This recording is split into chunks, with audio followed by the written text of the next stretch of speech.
আজকে সাবেক প্রধানমন্ত্রী শেখ হাসিনা, সাবেক স্বরাষ্ট্রমন্ত্রী আসাদুজ্জামান খান কামাল এবং সাবেক আইজিপি চৌধুরী আবদুল্লাহ আল মামুন, এই তিনজনের বিরুদ্ধে জুলাই আগস্ট গণ অভ্যুত্থান চলাকালে মানবতা বিরোধী অপরাধের অভিযোগের মামলার 4 শুনানির জন্য দিন ধার্য ছিল। প্রসিকিউশনের পক্ষ থেকে ইতোপূর্বে 4 শুনানি সম্পন্ন হয়েছিল।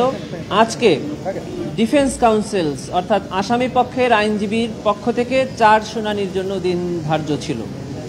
ডিফেন্সের পক্ষে 4 শুনানি সম্পন্ন হয়েছে।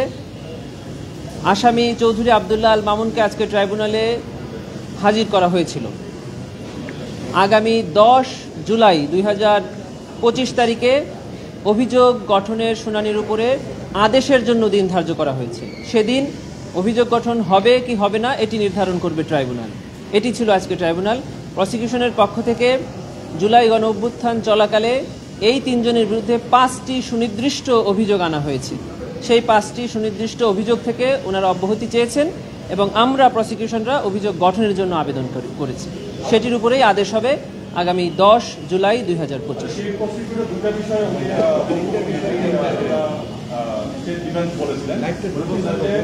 ওনার সাথে ওই যারা ফলাফল কথা হয় ফলে তাদের পক্ষে যে বক্তব্য তার গ্রহণযোগ্য নয়। আর তিনি বলছে যে আইনের কথা যেটা বলেছেন যে এই আইনটা 24-এর জি, এই মামলার আসামি পক্ষের আইনজীবী তার ডিসচার্জ হিয়ারিং অর্থাৎ অভিযোগ থেকে অব্যাহতির শুনানিতে 2টি পয়েন্ট মূলত উল্লেখ করেছেন। একটি হলো যে এই যে 1973 সালে আন্তর্জাতিক অপরাধ ট্রাইব্যুনাল আইন, এটি একটি যুদ্ধ অপরাধ আইন এবং এটি যুদ্ধকালীন সময়ে সংঘটিত অপরাধের জন্য তৈরি করা হয়েছিল। এটি ছিল ওনাদের আর্গুমেন্ট।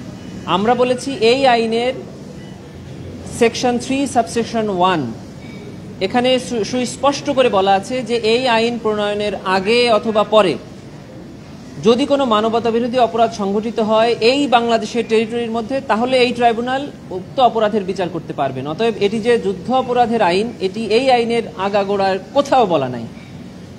2 নাম্বার, ওনারা বলেছিলেন যে এই মামলায় ওনার বিরুদ্ধে আনিত অভিযোগ অসত্য, মানে মিথ্যা।